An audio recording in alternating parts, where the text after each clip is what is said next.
के मंदिर में हम सब लोग आज विराजमान हैं।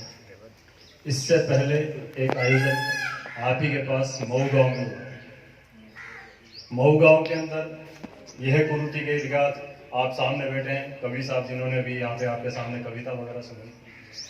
दहेज विरोधी क्षत्रिय संघ विचारधारा ये क्यों है? आज जिस तरह से अभी चर्चा चल रही है कि राजपूत समाज आर्थिक रूप से कमजोर क्यों हो रहा है, इस विषय पे सोचने के लिए दहेज विरोधी क्षत्रिय संघ विचारधारा का गठन किया। और ये विचारधारा आम राजपूत के मन में नहीं, सिर्फ 4-5 लोग महेंद्र सिंह जी से इनकी शुरुआत हुई। इनके घर में पहली बार 3 व्यक्ति थे, लेकिन 2 साल के अंदर अगर आज देखा जाए तो करीब 10 राज्यों के अंदर दहेज विरोधी क्षत्रिय संघ की विचारधारा पहुंच चुकी है। और उसका सबसे बड़ा कारण कि आम राजपूत इससे पीड़ित था, 80% राजपूत इससे पीड़ित था, लेकिन आज तक ना तो कोई राजनीतिक मुद्दों ने, ना ही कोई सामाजिक जो अपने समाज के आयोजन होते हैं, जयंतियां मनाई जाती हैं, उस पर कभी इस विषय पे चर्चा हुई। चर्चा करने वाला कोई नहीं रहा। हम ये जैसे पहले भी कहा कि हम आपको कहीं आंदोलन के लिए नहीं बुलाएंगे, हम किसी से वो कहीं पे भीड़ दिखाने के लिए नहीं बुलाएंगे। अगर आपको बदलाव करना है तो अपने आप में बदलाव करो और कुछ नहीं। दहेज जैसी कुप्रथा के लिए जो आपका समझी बनने जा रहा है, उनके सामने हम झोली फैला देते हैं। क्षत्रिय की जैसे अभी चर्चा चली कि क्षत्रिय ने कभी मांगना नहीं सीखा। अगर आपके घर में आज भी रानी सा आ जावे, वो मेहत रानी माई आ जावे, तो माना आप कुछ ना कुछ देवा, लेकिन आप उल्टो बढ़ चुके। आज आप लोग बच्चों अगर सक्षम होगा, नौकरी लागो, तो भी के सामने आप मांग बना गया कि मेरे बच्चों फौज में है, पुलिस में है, या जगह बारे आरएस बने। बात के लिए भी मैं तो कहूं कि आप बड़ी गर्व की बात तो ये बात है कि राजपूत समाज का 40-50 बच्चा आरएस में है। लेकिन तकलीफ की बात यह है कि आप वाला टाइम में बेही समाज ने लूटी, बाका परिवार वाला समाज ने लूटी कि माँ को बच्चों आरएस बन गो। अब कम से कम माने 51 लाख से ले 1 करोड़ तक टीको चाहिए, गाड़ी घोड़ा प्लाट चाहिए, तो नुकसान कट हो रहे हो, समाज में हो रहे है, आम आदमी में हो रहे है। आज राजपूत समाज के मायने जयपुर में बहुत शिक्षण संस्थान चल रही है, जगह राजपूत समाज का बच्चा ने फ्री में ट्रेनिंग दे रही है। लेकिन माने अफसोस की बात तो है कि वे ट्रेनिंग तो दे रहे हैं, बट हम आरएस भी तैयार कर रहे हैं, बट हम फौज पुलिस का भी तैयार कर रहे हैं, लेकिन माने में एक शिक्षा को दे रहा कि थे कटे भी जा राजपूत समाज ने लूट को काम मत करिए। और वो लूट हो रही है सिर्फ दहेज के मार्ग पर। अगर आप वास्तव में आज ही दहेज पर लगाम लग जाए तो राजपूत समाज आर्थिक रूप से वापस मजबूत होगा लग जाए। और माँ को एक ही उद्देश्य है ठावा को कि राजपूत समाज की अभी आपने आर्थिक रूप से देखिए हमें जमीना बिक चुकी, जमीना एजीटी ले जाए और नहीं बिके। आवाड़ी पीढ़ी का भविष्य का बारे में आपका कहीं कौन सोच रहा। आज अगर देखो जावे तो भ्रूण हत्या को सबसे बड़ा कारण है तो दहेज है। आज तक अगर देखा हो तो सुने गए कि आप सोनोग्राफी करा रहा और बड़े लड़कों बताया, बाद में भी कोई भ्रूण हत्या करा दी, सुनी कोई एक भी अगर कोई उदाहरण पूरा राजस्थान नहीं पूरा भारत में भी अगर बता दो तो मैं आपके सामने एक भी उदाहरण। लेकिन अगर भी बच्ची बहू को सोनोग्राफी करवा गया, अगर बट अभी लड़की बता दी तो भी को तुरंत अबॉर्शन करा दिया जाए, भी बच्ची ने गर्भ के मायने मार दी जाए, तो आप हत्या का पात्र बन गया।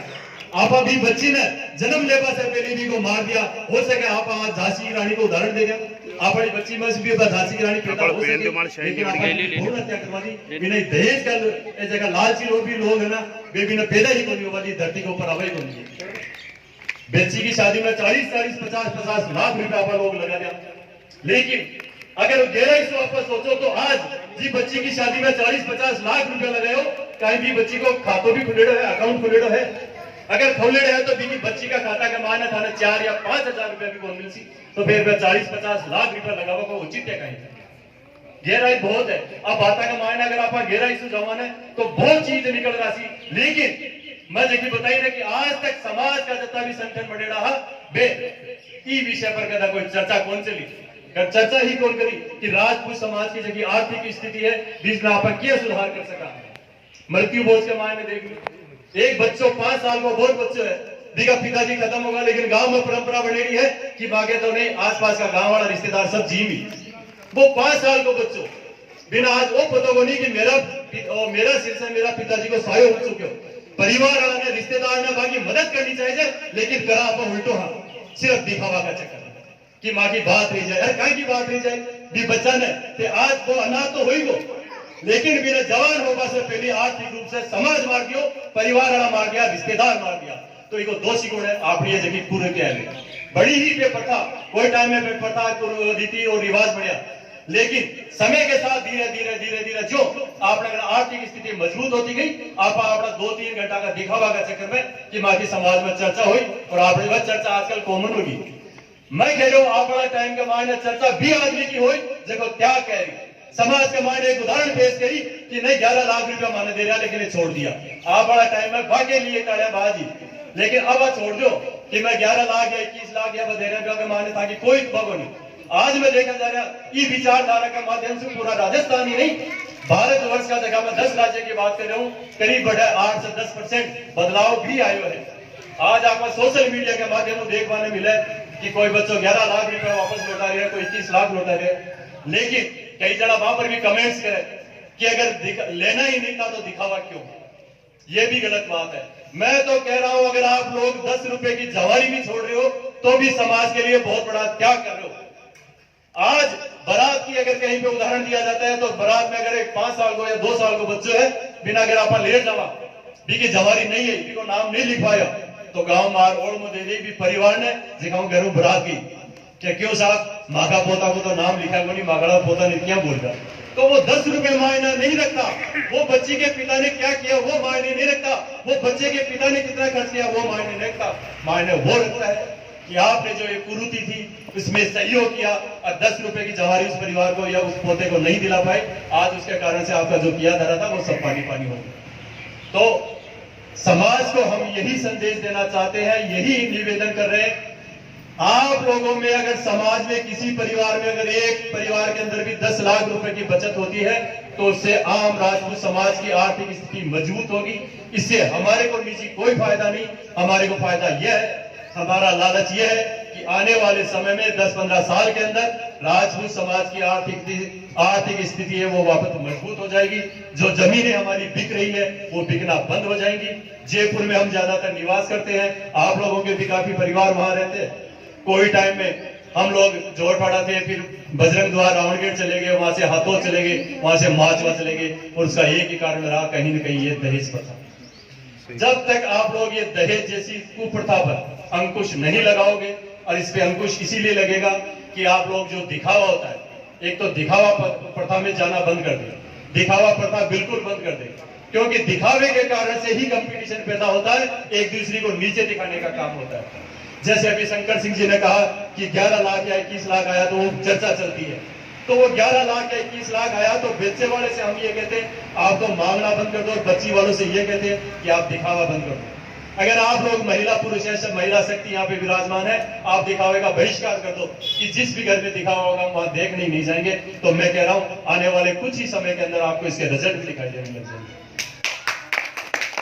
राजपूत समाज के अंदर ये दिखावा प्रथा नहीं, भाई जो बात अभी बताई कि 11 लाख आएगा मागी समाज, अरे बात कहीं की रह जाए भी बेचारा की जगह सगो बनवा गया भी कितने जमीना बिकवा दी, बिका परिवार के बारे में सोच रहे हो नहीं, वो सक्षम है कौन है, लेकिन बिकी मजबूरी ही कि वो आपके बच्ची की शादी कि चलो ये वास्ते गवर्नमेंट सर्वेंट आपने देखा कि बिको भविष्य उज्जवल रहे, थोड़ा सुरक्षित रहे, लेकिन आप तो अपनी बच्ची को भविष्य सुरक्षित कर दियो, लेकिन भी बच्ची का पिता को भविष्य ना आप अंधकार में डाल रहा है, बिकी जमीन बिकवा दी, फिर वो दहेज तो आप लोग सगोरियो बैठे, सगे का मतलब होता है मेरे सगे बड़े हैं अभी दलपत सिंह जी गच्चीपुरा, और मेरे को गर्व है कि मेरे जैसे सगा सभी को मिले।